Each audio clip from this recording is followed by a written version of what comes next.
Bridge, এটা তেপানিয়ার সাথে যুক্ত।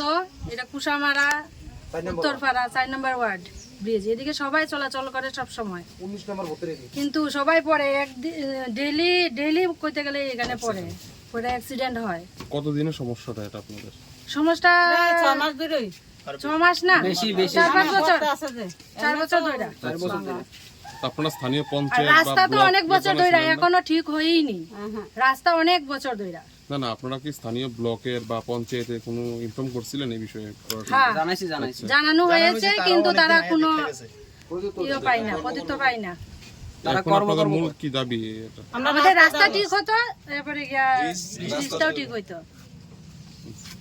আমরা স্কুলে কলেজে ফুলাভান্ডে লইয়া যাইতে গিয়েও আমরা পড়া যাই।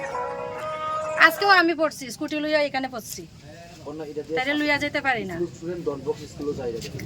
এরপরে কাকড়াবন ইয়ে দিয়া ওই কুসামারা রাস্তা দিয়েও যেতে পারি না, রাস্তাটা প্রচন্ড বাজে, ডাউনটা উঠতে পারি না, প্রচন্ড বাজে, উঠা যায় না, হাঁটিয়ে হাঁটিয়ে উঠতে লাগে। এখন আপনাদের কি দাবি? যাতে আমাদের রাস্তা এবং ব্রিজ হোক। না, এখন তো পঞ্চায়েত নির্বাচন ইতিমধ্যেই মানে সম্পূর্ণভাবে ঘোষণা দেওয়া হয়েছে। এই দাবি করে এখন কতটুকু আপনারা সেটা করতে পারবেন? সেটা তো তারা করবে। এখন তো পঞ্চায়েতের নির্বাচন, এখন এই ধরনের দাবি করে কতটুকু সাফল্য হবেন আপনারা কি মনে করছেন এই বিষয়ে? আমাদের আশাই তো সংসার চলে, আমরা তো আশা করে আছি তারা আমাদের ঠিক করে দেবে।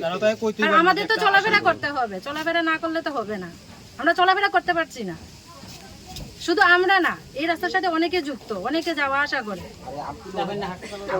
তেপানিয়া হাসপাতালেও অনেকে যায়, 24 ঘন্টা বাইক গাড়ি অটো চলছে।